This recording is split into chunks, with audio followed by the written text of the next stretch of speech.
আসসালামু আলাইকুম দর্শক। আমি আসলে একটা জিনিস বুঝি না যে এই যে বাইক ইন্ডাস্ট্রি, বাংলাদেশের যে বাইক ইন্ডাস্ট্রি, এটা কি আসলে বিভিন্ন দেশ, ইন্ডিয়া বলেন বা ইন্দোনেশিয়ান যে বাইকগুলো বলেন, এগুলোর কাছে কি দায়বদ্ধ? মানে দেখেন, অন্যান্য বিশ্বে যেখানে ইন্ডিয়ার বাজারে একটা বাইক যখন কিনা আপডেট আসে, সেই বাইকটা বাংলাদেশে আনতে তারা 2 বছর, 3 বছর, 4 বছর, 5 বছর পার করে দেয়। তারপরেও আপডেট যে প্রপারলি যে আপডেটটা আসে, সেই আপডেট কিন্তু তারা আনেই না। কিছু কিছু ফিচার তারা যোগ করে, বাকিগুলো তারা আনে না। তো এই জিনিসটা কেন করে, আমি এই জিনিসটা আসলে বুঝি না। আপনারা আসলে কীরকম বুঝেন না জানেন, সেই বিষয়ে একটু এই ভিডিওর মধ্যে আপনারা আসলে কমেন্ট করবেন।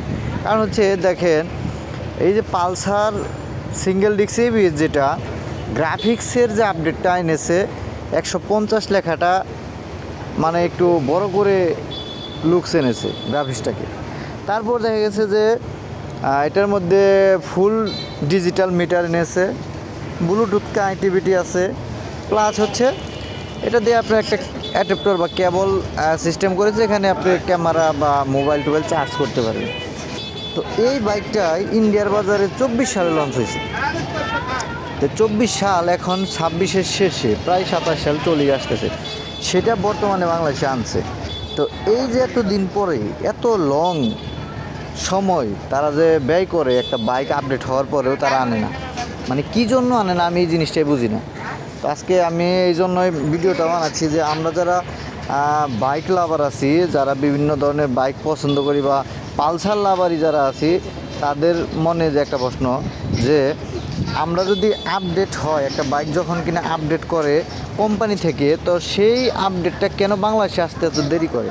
বাংলাদেশের সাথে সাথে আনলে জিনিসটা আমরা, দেখা গেছে যে আমাদের সাধ্য মতো যখন বাইকটা কিনি, যদি 24 সালে যারা বাইকটা কিনছে তারা তো আপডেটটাই কিনতে পারতো, তাই পারতো না?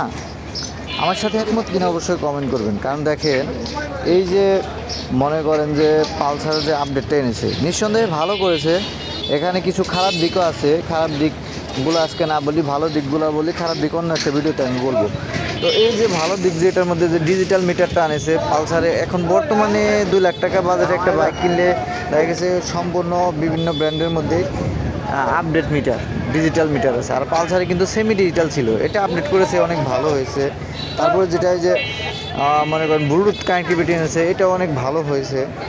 প্লাস হচ্ছে লং রাইড যারা করে, বিভিন্ন জায়গায় যায়, দেখা গেছে অনেক সময় মোবাইলের চার্জ শেষ হয়ে যায়, বা দেখা গেছে ক্যামেরার চার্জ শেষ হয়ে যায়, সেটার জন্য কিন্তু ভালো হয়েছে, আমি মনে করি ভালো হয়েছে। তো এগুলোর দরকার ছিল, যেটা এনেছে দেরিতে হলেও এনেছে। আশা করি আপনারা বাইক নিলে এটা নিতে পারেন, ভালো হবে। তো আপনারা অবশ্যই ভিডিওতে কমেন্ট করবেন যে এত দেরি কেন হয়, এটাই।